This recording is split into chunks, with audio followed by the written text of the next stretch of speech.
Good afternoon, everybody. Good afternoon to those who are joining us live on Saturday, as well as those joining us online. So today we're going to talk about something that Johnny and I did a couple of years ago now, but we believe it has its usefulness, just to kind of key into the title of this year's deTour.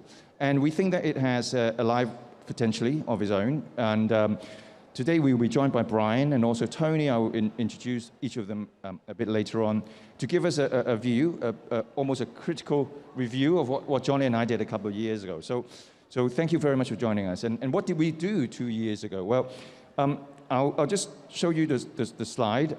Basically, we did a Biennale, the 2019 Biennale, by City Biennale of Urbanism Architecture, which is not dissimilar to deTour. It's basically an exhibition, as well as a lot of talks and so on and so forth. But literally, because it's a Biennale, unlike the deTour, it happens every 2 years.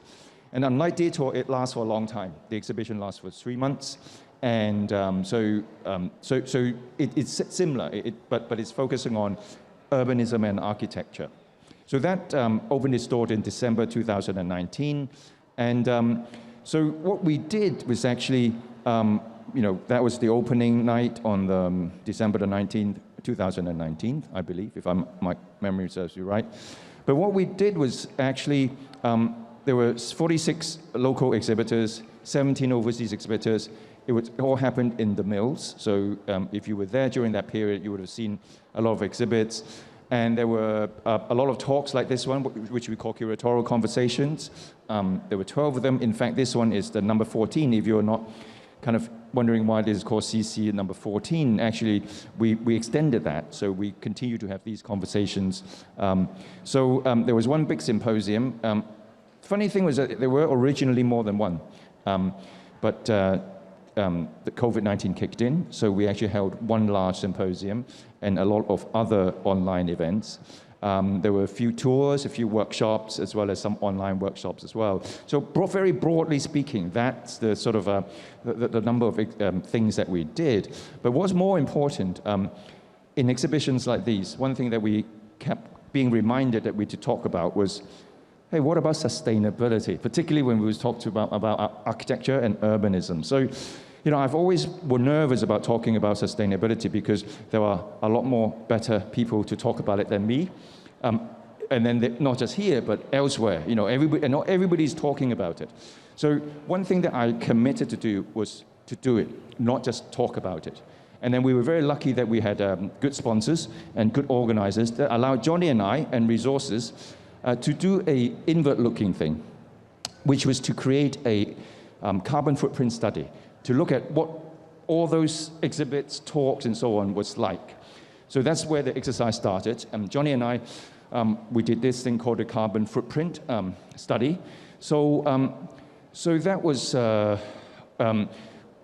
we started with all these studies, the first things first, which is to collect data. So I think, a study is as good as the data that you get. And we started by, we installed this thing called the carbon counter, right? So we installed a carbon counter as part of the exhibit. Its function, behind it, there's an exhibition that we brought in from UK, which is called Carbon Counts. But behind it is a questionnaire for, as you can see on the screen on the left, people would punch in where they came from and what transport they took. And it will tell them, well, actually, you've used so much carbon footprint to get here, and so on. And I think it tells you what the equivalent's like of how many bowls of rice you've eaten or something like that. Is that right, Johnny? Yeah. It looks at the different options of transport, the carbon intensity per kilometer of transport from, whether you take a car, whether you walk, whether you cycle. And then, it would give you some indicators as to how many trees that would cut down, or how many car miles, or how many grains of rice or bowls of rice you could, or like the equivalent of one person's year of rice or something like that, just to give an indication of what it means more tangibly. So just to put some figures into some sort of figurative sort of idea of what that means to really, because it's kind of quite an abstract thing, how much carbon that you use. So we try to kind of make sure that people can relate to that. And actually, there was one question, which we'll come back to later, which I'll tell you, one of the questions we also asked is that, do you do something else after or beforehand? So in other words, it is asking whether the trip you made was specifically for the exhibition or for something else. And we can talk about that later, why we asked that question. So then there's the carbon counter, and then we sent out a lot of questionnaires to all the exhibitors and all the, sort of how they made the exhibit. So perhaps, Johnny, you can just talk a little bit about the methodology of how we calculate the exhibit's kind of carbon footprint.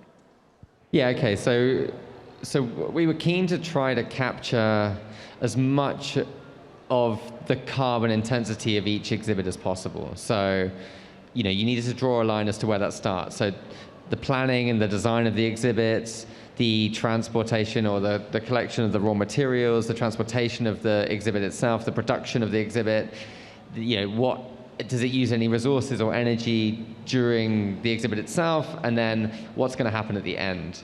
So for each element of that, we looked at the different kind of possible avenues of carbon intensity, and we used that to write a questionnaire that we sent to all the exhibitors, including Tony, and including organizers as well, like Roger and his team, and gathered as much data as possible in order to start to quantify each of those items and get a really good idea of what the total carbon intensity of this event, all the exhibits were.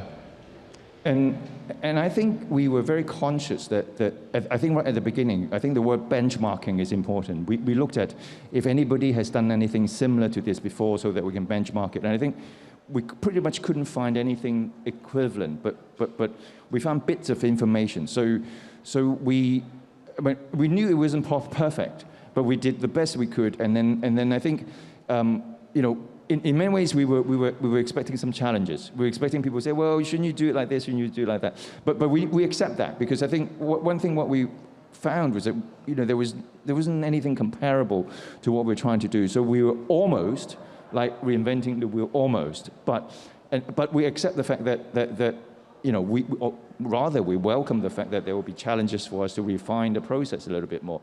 So that was the exhibit. But also, we also calculated about the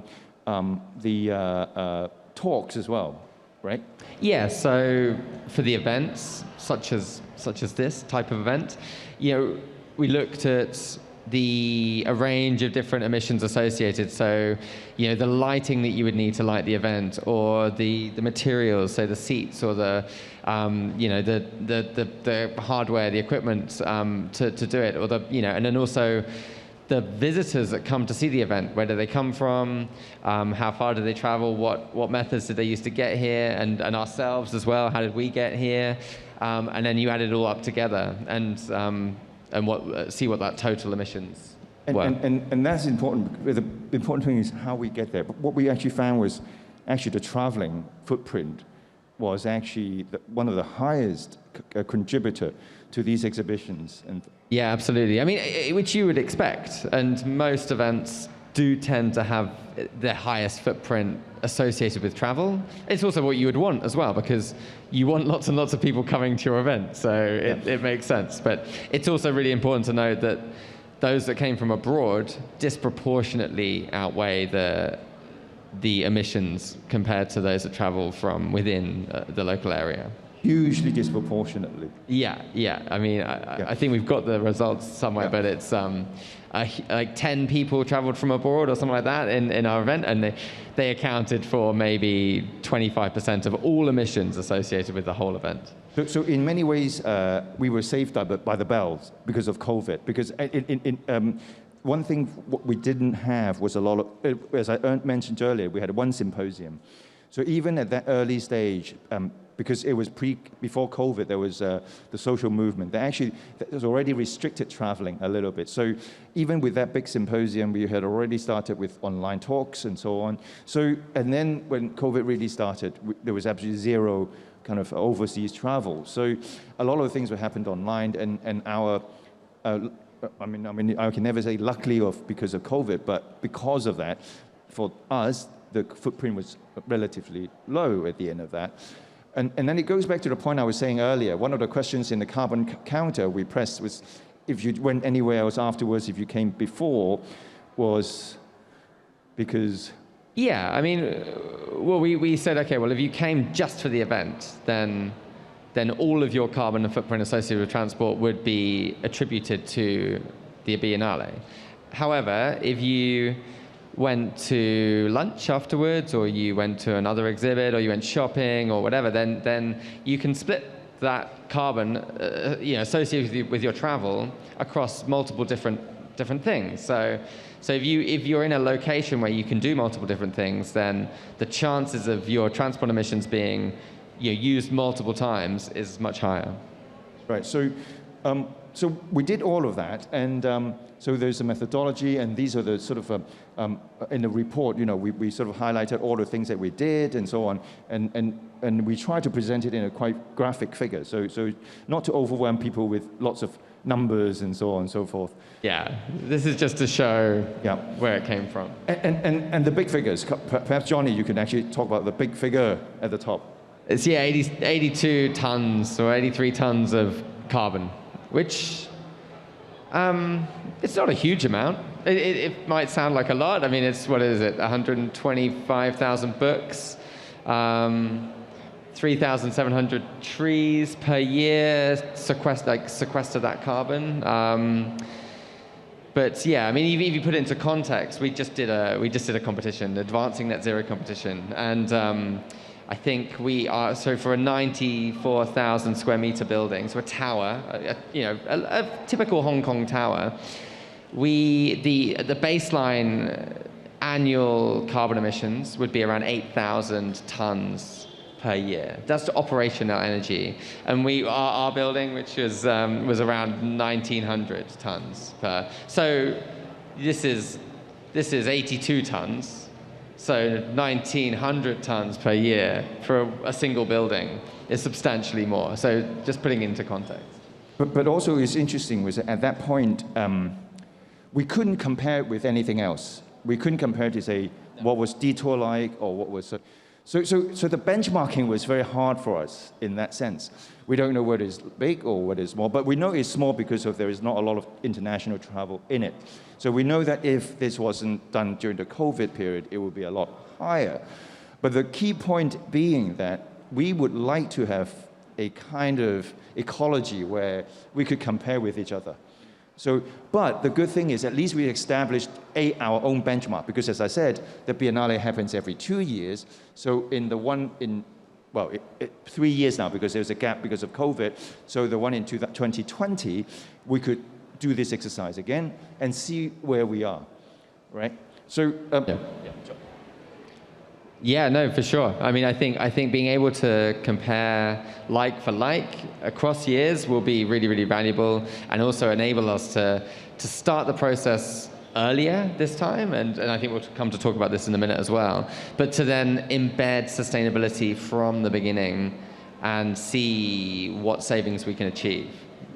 And then one of the things that we did, I love this chart very much. I mean, I think because that's all 47 all the 60 exhibitors. It's a league table showing their carbon footprint. And in a way, I was hoping that there was a bit of a bun fight. There was a bit of, oh, mine isn't so high. How is it higher than the others? But I mean, it is that kind of conversation we would like to engage, so that people, only just to get them more aware of what they do or how they do it. I mean, it doesn't necessarily help them kind of reduce it immediately, but I think that's a point. I think the benchmarking, I think as a title of this, it is about, let's collect more useful data and let's do more benchmarking so that we can actually move on from what we've done at the very first tiny baby step. This is my favorite chart from the report, by the way. And then it actually raised a few very interesting questions. I mean, the Biennale was in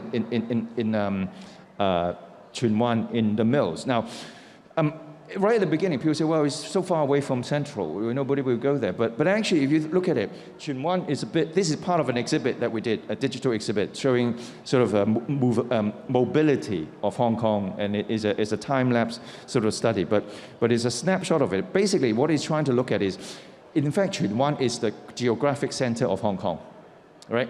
So in theory, anybody who comes to the exhibit has less distance to travel than it was in, I mean, kind of statistically, you would have thought.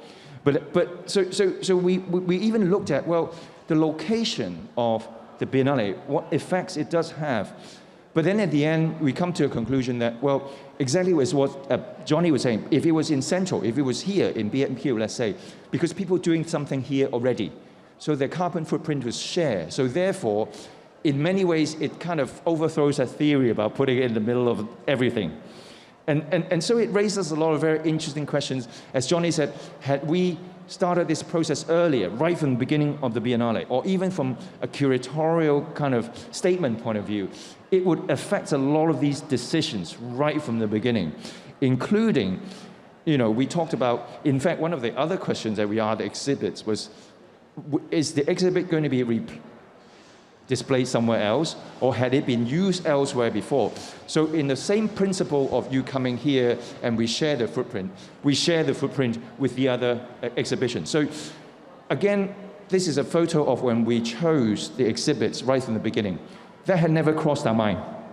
So because we hadn't actually started this process, or we hadn't have the knowledge now, but this knowledge is ready to be passed on to other exhibitors. Well, would you consider this at the beginning of your selection process? Because a lot of curators think about originality.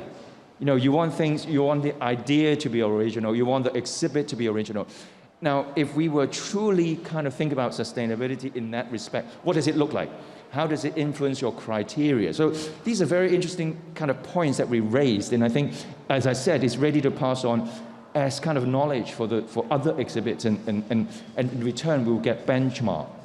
Now, the other thing that was raised was the fact that, well, everything has a footprint. Everything has a carbon footprint. I mean, the day we stepped out of our caves, started living in modern, so how does it balance with social impact? I mean, this is a thing called Pulse of Hong Kong, the curators created. And the idea is about inclusiveness, the idea about, people enjoying certain things in a certain way, but it has a footprint. But the fact that it has a social impact, it has a value, it teaches somebody, how do you measure that against its footprint? There's no absolute about, wow, this is a very high footprint kind of exhibit, but if it is a very high impact exhibit, how does it balance that out? So all these conversations are very, very important to continue. I mean, I think there's a great example in this where one of the highest emitters was an exhibit called Generating Greener Cities. And it was focused on showing how to create a more sustainable urban environment. And it did that by projecting onto an urban map the possible improvements of urban forms, so that you would use less carbon, it'd be more walkable, more cyclable, et cetera, et cetera. Now, to achieve that, they needed to project onto their map. They had a couple of screens as well, and because of that, they had a lot of operational energy and an operational carbon associated with that energy. So they became one of the worst emitters. But in fairness, what they were doing is showing people how to create more sustainable cities. So like they will be saving hundreds of thousands of tons of carbon per year in their design improvements, versus the 600 kilograms of carbon associated with the Biennale, which is negligible when you think of what benefit they're bringing. So that argument it's a difficult one to, So in a way, the benchmarking isn't just about benchmarking amongst exhibitions, but it's benchmarking about possible impacts and a benchmarking about possible kind of social and kind of... Absolutely. And the whole Biennale was focused on sustainability, a lot of it, right? And a lot of the exhibits were focused on sustainability, and that benefit to showing people how to be more sustainable, it's maybe much bigger, could arguably be much bigger than the impact of the actual carbon.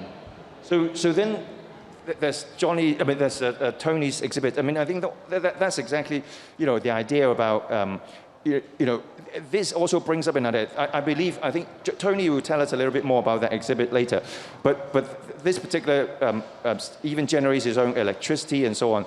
It raises another question, because a lot of the exhibits uses power, from the site, like we do now, uses of power, lighting, screens, and so on, from the site.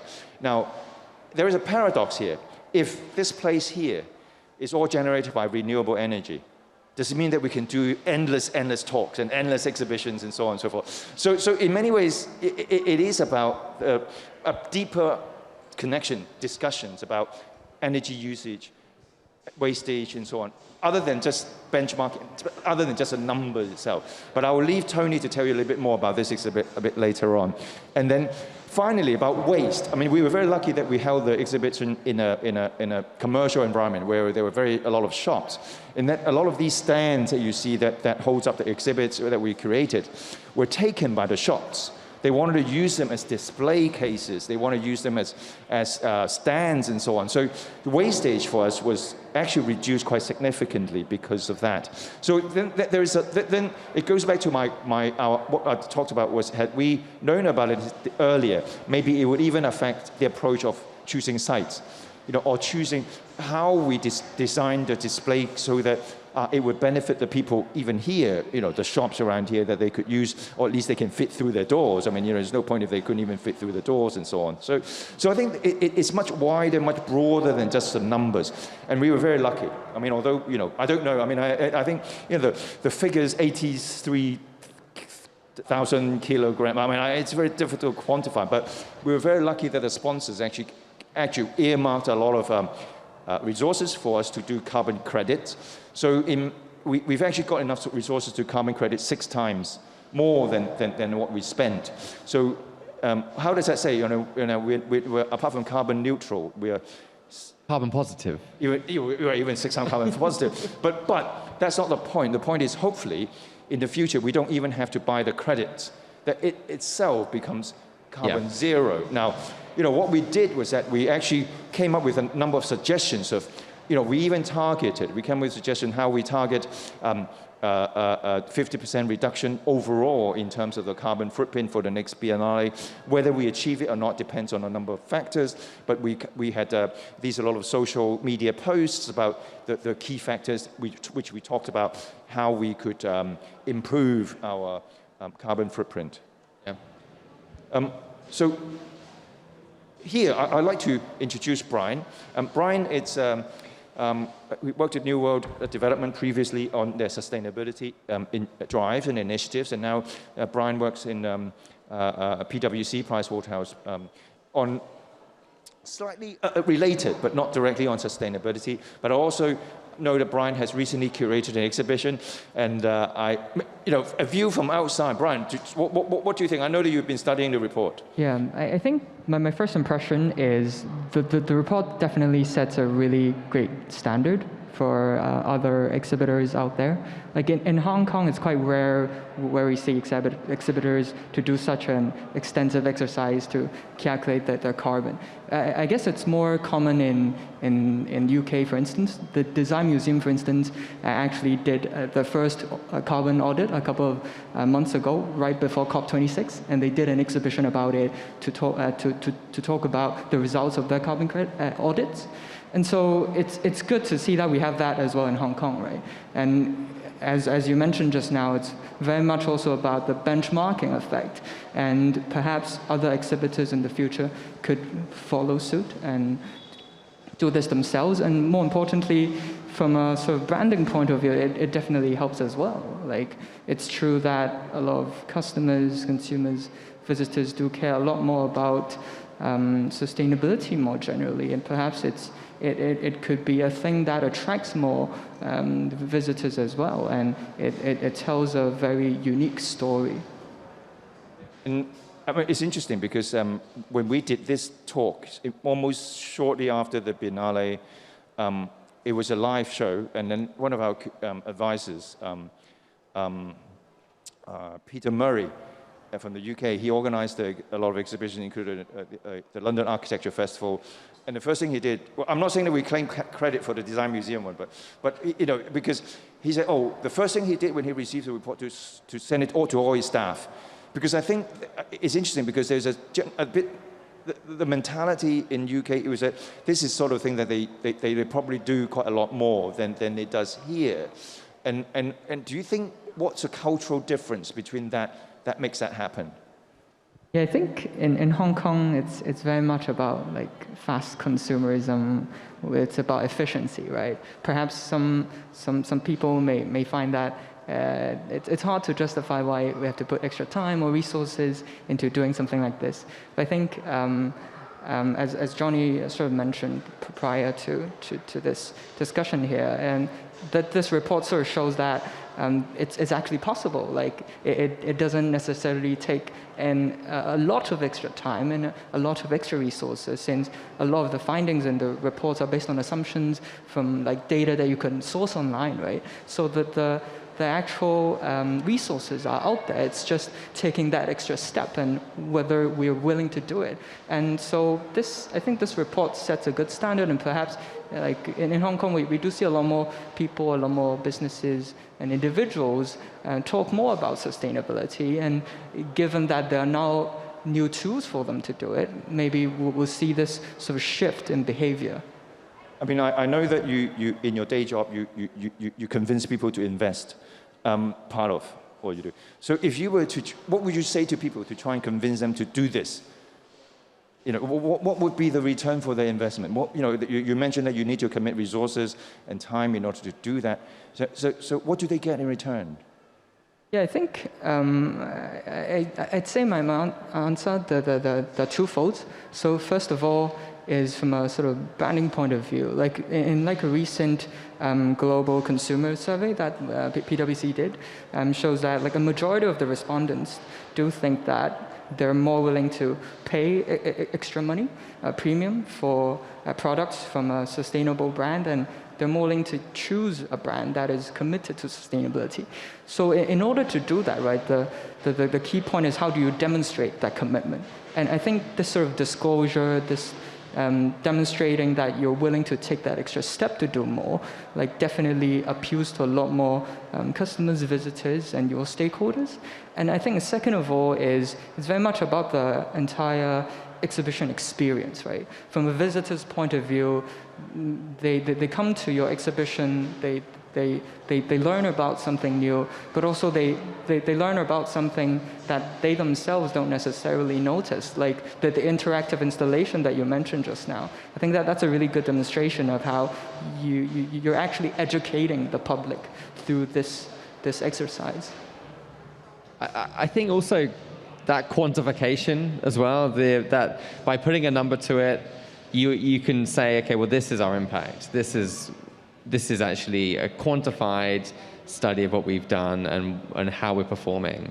And that's quite powerful beyond just the sort of more holistic kind of ideas of sustainability. So from that discussion, I think what you're saying is maybe don't talk to the CSR team too much. Talk to the marketing team from corporations. Because it's true, because in a way, I've always thought that a lot of the, let's say, marketing of, I use the word very broadly, of sustainability drive, is all about reduction, reduce, 減碳, 減廢, 減, right? But it should be a positive thing. We are adding to our thing. So the minute we started promoting as a positive, 加, then I think we are talking to in the right tune to people. And I don't mean it kind of frivolously when talking to the marketing team, but in a way it is how we package the whole message, package the whole idea about living in a sustainable manner. It is about a positive contribution to our lives. No, for sure. But I think also that just that greater understanding and having an understanding of what our impact is, how it relates to others. The more and more people that do this, the more everyone will understand what a ton of carbon maybe means. And if you're having events all over Hong Kong, all over the world doing the same thing, or even just in daily life, it starts to become that the numbers start to mean something a bit more. Then you can start to have a more interesting conversation about, relative differences between different events and different things, and then the strategies as well that to reduce and to have that positive message become more embedded and standardized. Great. Now, so what I'll do is I'll introduce Tony. I mean, Tony wears a number of hats, but the very first hat he's going to wear today right now is an one of our exhibitors for the Biennale, but he also runs an architecture practice which focuses on sustainable design and so on. And he's also the chair of Hong Kong Architecture Center. So first questions first. Well, tell us a little bit about your exhibition. Okay, so thank you, Roger. So my exhibit, the name is heat-sink. Actually, you can see this sketch there. It is composed of two arrows. The first arrow pointing to the sky just symbolizes the temperature rise, the global warming. And another arrow pointing to horizontally, it just to symbolize the urbanization, more land to be artificial, to be urbanized. So this actually form as a green pavilion. So the people can feel that this just experience when they sit inside, the air will be purified, the temperature will be lowered, and also the urban heat island effect will be mitigated, and also the solar energy generated, because it is composed of three key components. The first one is the green roof system. This system is quite tolerable for heavy traffic. And also, you can see the sitting inside, installed the battery, because we have the PV panel. You can see on the right-hand side, that photo. This is a new kind of the PV panel, what we call AI PV. I will further elaborate it later on. And also this green wall system, actually we have the gap behind. It's an air circulating system. And also we have the nylon coating inside, so the air can be circulated and purified. And with this kinds of wall system, it can make the air, improve the outdoor air quality as well. So go back to the AI PV, the new air improvement photovoltaic solar panel system.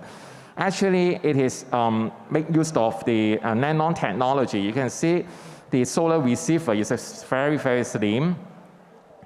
So the solar receiver composed of salvaged by two pieces of glass, so it can be highly resistant to water and wind and slower degradation. It can generate electricity. It is transparent. And we can add the color theme inside, make it more interesting.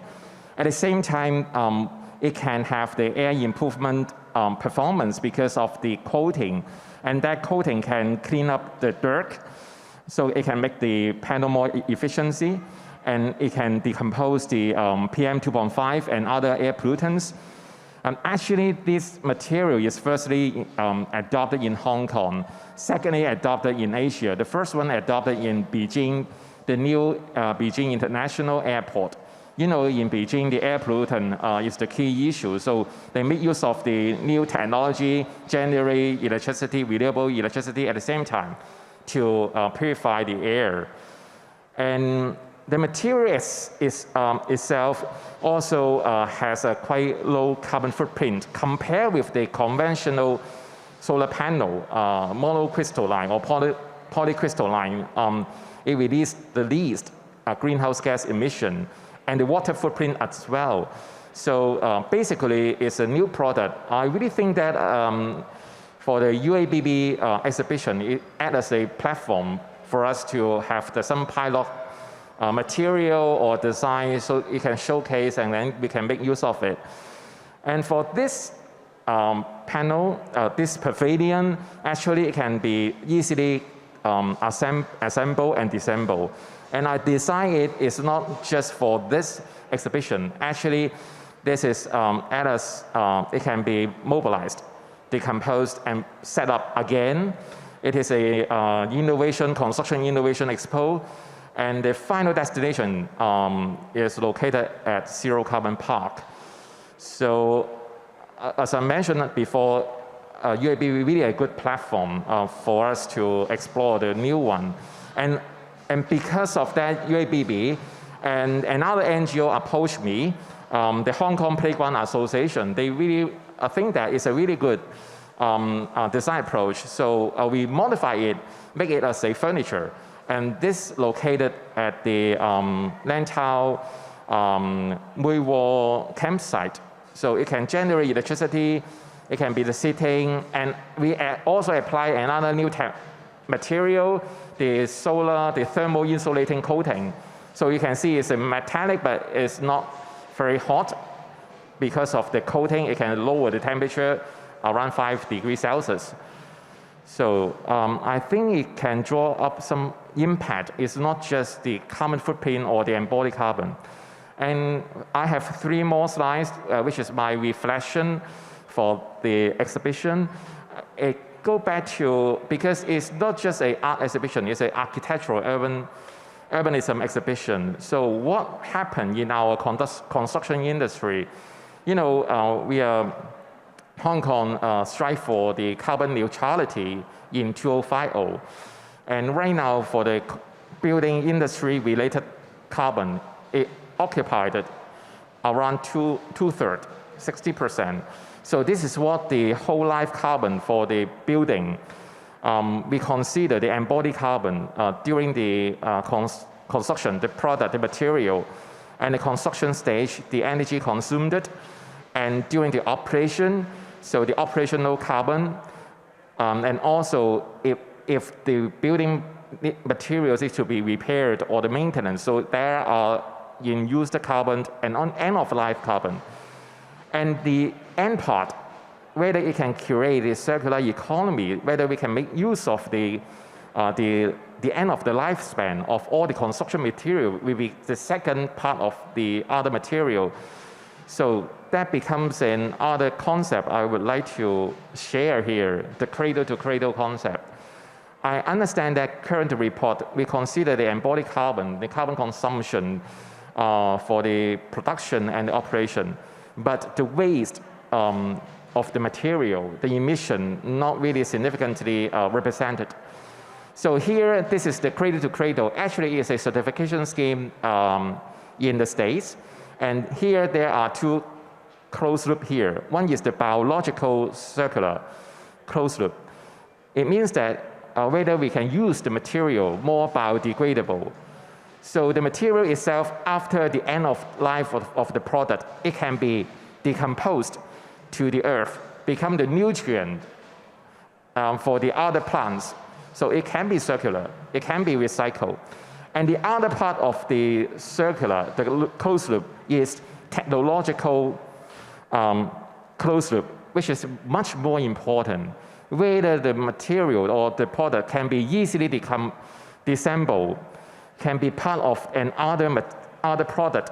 So actually what we are doing right now, like our mobile, is not fall into this scope.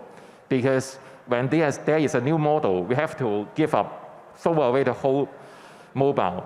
So actually in the States or in European countries, there is a grassroots movement to drive the manufacturer, whether we can create more technological, recyclable product. So hopefully it can be part of the future exhibition. We can take care about that because it all related to our building industry. And the final one, I would like to share with you what I believe that we are not just to concern about whether it is sustainable or what we are doing is at the middle, less bad. We are trying to minimize the carbon footprint. We are doing the less bad to the environment, but that is not enough. What the urbanization right now is damaging the nature and actually is already passing by the turning point. We really need to do more regenerative. We need to do more to co-evolution of the human and the nature, especially for the urbanization, especially for the architecture and the urbanism. So we should take care, not just less bad. We should contribute more to our place, our environment as well. So it goes back to what just Roger discussed about the venue, the location we select. I'm just thinking we are not just take care where the actual location, but where the place, what we can contribute through our exhibition. Like the place, maybe an abandoned place, because of our exhibition, part become the permanent installation for the place. Or what we are doing is a showcase to the new interpretation of the place. Like what I did for the UABB 2017. At that time, I did a project as an urban farm to revitalize the undesignated space under the flyover in the central, next to the Harborview government building. I set up a community farm, make use of a container as the education hub, and invite the locals to plant their vegetables there and revitalize the undesignated space. And that gave me another chance after the exhibition. Right now, just last year, our firm was appointed by Conservancy Association. We got a project, the real project, to build a urban forestry education center under the flyover in Namcheon Station, just next to the MTR station. We can really revitalize the undesignated space to build a permanent building. So the UABB, that exhibition really give me that a good platform to do a pilot, to give the community that, oh, we can do these kinds of things and we can get a real one. So I think that can, what come back to Brian mentioned about the impact. It's not just quantifying how much the carbon we are less bad for our exhibit, but we can contribute more to the society for the environmental or social sustainability because of what we deliver through our exhibition. Well, thank you very much, Tony. I think it's not, well, it's very easy to imagine that the chart that I really like, your exhibit was right at the top. I mean, you know, for the Biennale. But this is precisely the point. It was a very interesting point about the fact that, you know, as much as we can push for capturing as much data as possible, the future potential impact we can never capture. I mean, you know, Tony's case is a very, very, very good example of we would never have him. We hoped these will get traction. It's in the same way this discussion, we hope that it will get traction, but we can never predict. But nonetheless, I think in a way we hope that by doing that report, we could influence others when they hold exhibitions to start thinking about using more sustainable materials, biodegradable materials, and so on. It itself is as efficient as possible in terms of carbon footprint. But again, going back to one of the things that we were earlier saying is that it therefore puts more emphasis on choosing exhibits in terms of its social impact, in terms of the impact, potential impact in the future. So, anything else you want to add, having heard what Tony had to say? Yeah, I think just a quick point. I think relating that back to our earlier discussion about like how do we convince others, right? I think I just want to clarify when I talk about like the branding aspect to it, I do mean it more as a way to better communicate this impact. Because I think what Tony demonstrates is ultimately is very much about how you do these reductions, how do you really strive to use new technologies to implement new solutions to really drive that impact. But at the same time, the technicalities to it can be overwhelming to a lot of people. And so we need to find this balance between the technical aspect to it, but also having a really clear and succinct way of communicating. Let it to communicate in a most accessible way, so more people, more stakeholders can participate in this process and continue this ongoing conversation.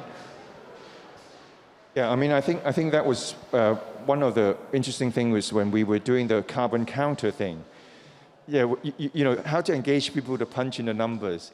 And then when they finish punching, what does it tell them? I mean, if you just give them a number, they say, what does that mean? You know, and then that's why we came up with these ideas. Was that, you know, it's equivalent to how many bowls of rice that you would have consumed. You know, it's kind tangible. And then I think how we sort of that's a very good point. And I think, and one of the questions we've also asked, well, we talked about it earlier. How much work did it involve? Johnny, how much work did it involve? Oh, well, quite a lot, I guess. But yeah, it was right from when we first started the conversation, right? Like, so there there was an initial point where we were discussing what it was, what was included, and then there was the gathering of the data and making getting as much data as possible, and creating ways to inspire, like the interactive display that we hoped then would kind of inspire people to interact and give us useful information and also inspire them as well at the same time. And then the exhibitors, getting information from them, asking them for all of the details on the carbon intensity of their things, where the materials come from, all of these things. And then there was an element of assumptions for where we had big gaps in our data. So then calculation of it and then just like the display of the results and explanation of those results, and thinking about, well, what could come next and how to improve the future, and how to make sure that the next time we do the same exercise, we start with how can we be regenerative, right? How can we be not just less bad, but what would it take to have a positive exhibition from the start, with on-site, within our own realm, not having to purchase offsets. Not that that's a bad thing, but how do we do it from the start? Maybe we should write into, or if we can help it, we should write into all call for curators when we call for, that's how you kind of should be approaching the exhibition regardless. And I think that's a good point. That's also a good point. I just got a private message sort of asking a question before I open up the question to the floor, being that how much does it cost for us to do it? I mean, we were lucky that we got sponsors, but I think the question is, I think we had this discussion before. We are happy to make the methodology open source for people to just use it, but each exhibition is different. We talked about the Biennale as being 6 months, and this is, how would anybody go about doing that if, say, somebody wants us to say, well, we want to do this? How much would it cost? I mean, depends what you're trying to get out of it, I guess. But I mean, I think also that because we were doing this for the first time, the cost was slightly higher. It took more time to think through the methodology, to develop a methodology that was robust, that could be replicated time and time and time again. So I'd say the cost, I can't remember exactly how much it was, but the cost to do it the second time will be half or a quarter of what it is now that we have this methodology in place. I think that's the important thing, that it becomes cheaper and cheaper to sort of measure and quantify these things as the more and more you do the same exercise. I mean, I suppose the question was, can we use a methodology and just roll it out? In theory, yes. Yeah, but I mean, I think you need to make sure that you understand what you're looking at and how to approach it. So I think, yes. I mean, presumably, some established organization will have their kind of internal team which might understand a little bit more, the technicality. But at the end, as I said, every exhibition is different. Yes, the methodology is there, but you need to. I mean, we welcome a lot of fine tuning. I mean, let us be clear. I think this is not a perfect study. It's a very good first step, and we really want it to be more refined. We like people to kind of more suggestions to move it forward. But at the end of the day, the most important thing is, I think one of the things that we were very lucky was that the organizer, the Hong Kong IAB and Foundry Foundation, was very generous in that it could kind of fall back on the face. Wow, it's so much carbon footprint.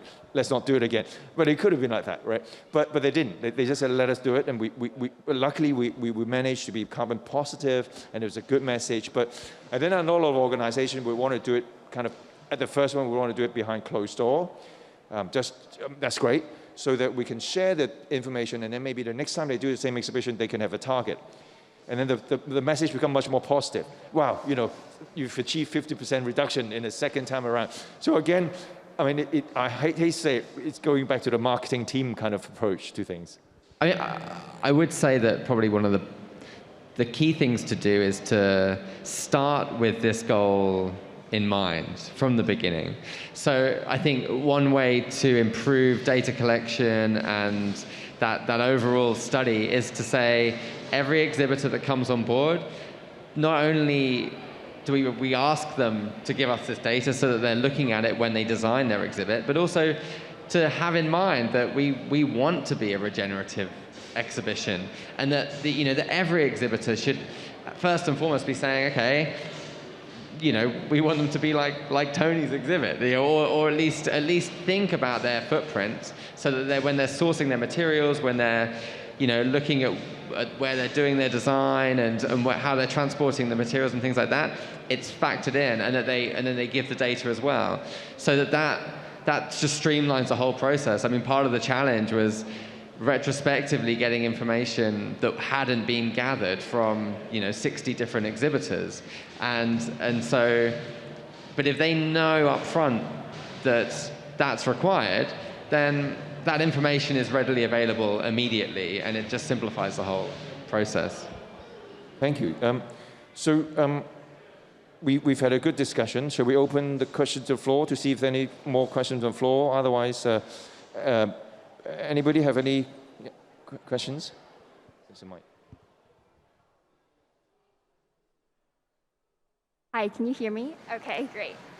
So you guys kind of started touching on this a little bit. My name is Jessica, and my question was, what would you like to see as a best case scenario for future sustainable exhibitions? Because you've mentioned a lot of firsts, but I'm wondering what's the perfect case in your mind? I mean, there's a lot of different aspects of this. Obviously, our study was focused on the carbon intensity of the exhibit and the events. It would be great if that could be 0 or positive, right, as a target.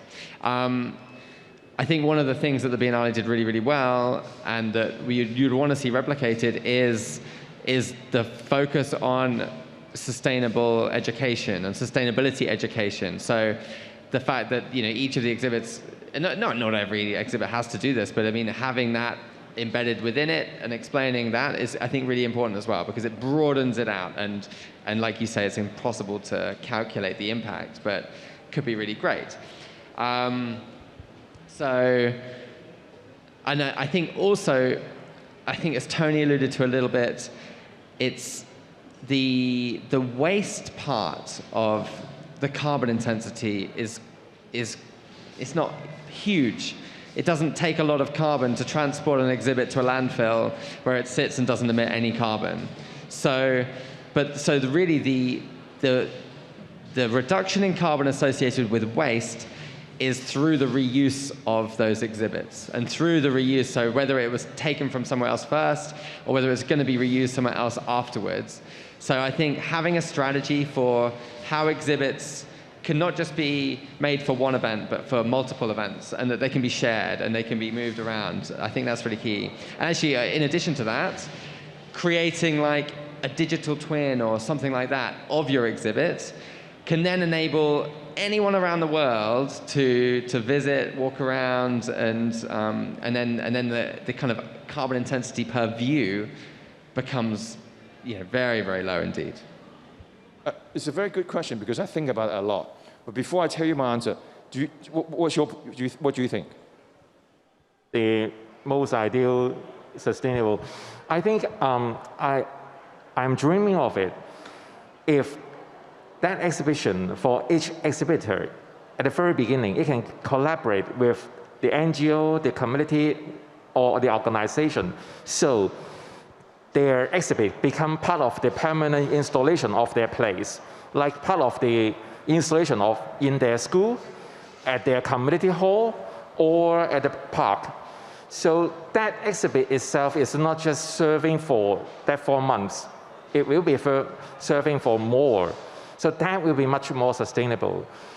And the other thing is whether we can get involved more, future looking on the global warming. I really believe that the climate urgency really of the top priority. No matter how, if the environment is gone, we can't stay.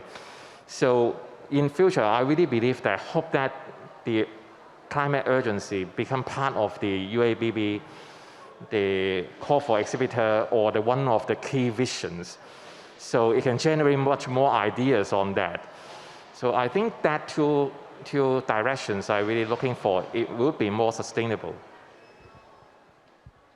And perhaps just to add to that, the way that I think about it is perhaps it's choosing the right partner. So on top of NGOs, perhaps when you're finding the event agencies, maybe find one that would help you source these sustainable resources when building your booth. Like there are plenty of new startups and SMEs in Hong Kong that are already doing that.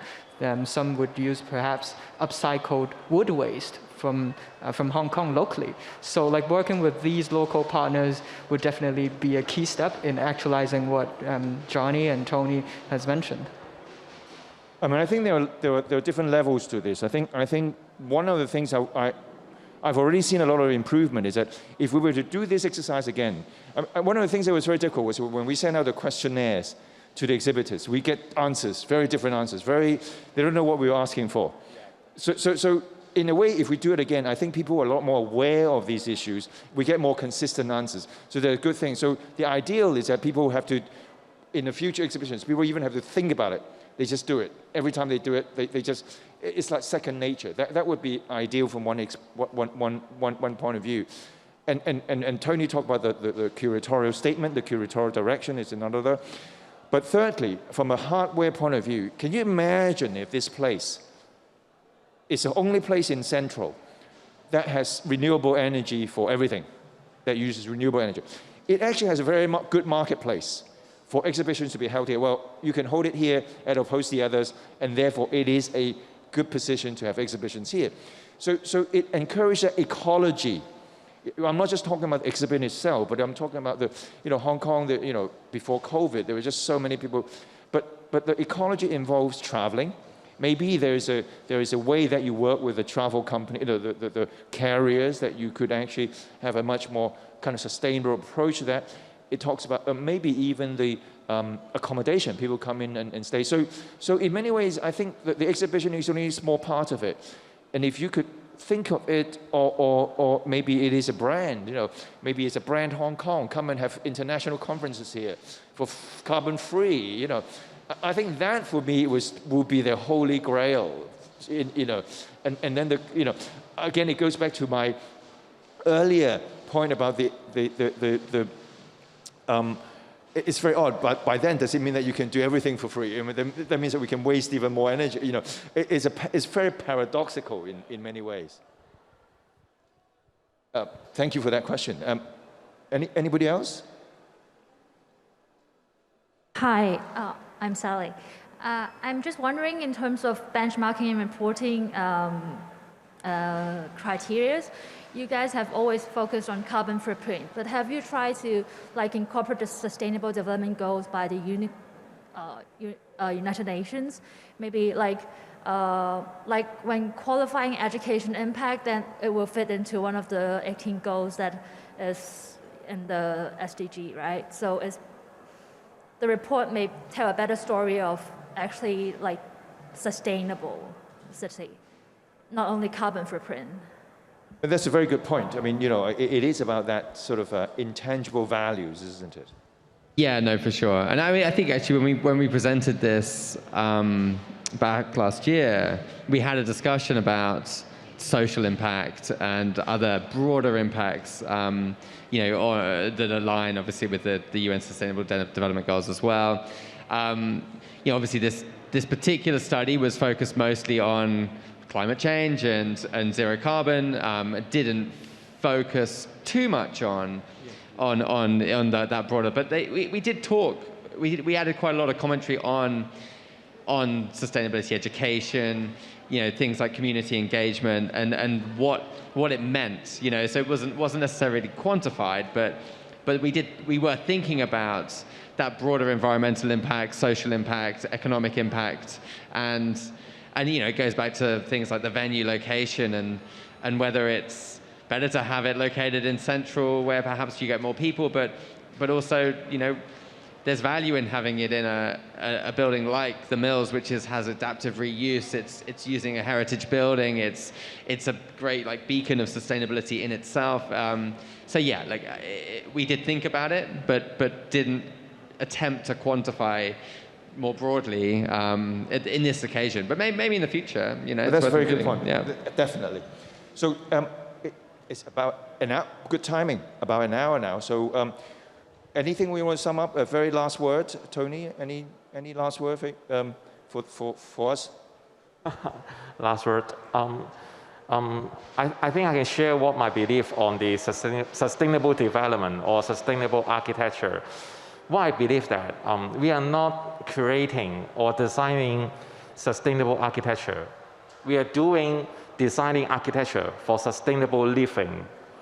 More important is not physical entity, but behavior change. So no matter the exhibit we present, whether it is really low embodied carbon or else, the main purpose is to change the behavior, paradigm shift of the mindset to be more sustainable. So that is the key message we should deliver. Brian, last words? Yeah, I think echoing what Tony said, it's very much about changing our behavior and way of approaching things in a holistic manner, be it in terms of the way that we consume, but also the way that we conduct business, the way that we curate an exhibition. And it's very encouraging that we're having this discussion, and hopefully more people will be encouraged to do this. So thank you very much, Tony. Thank you very much, Brian, and thank you very much, Johnny. And thank you for coming, and thank you for this for the audience online, and thank you, deTour, for hosting us. So have a sustainable rest of the afternoon. Thank you. Thanks.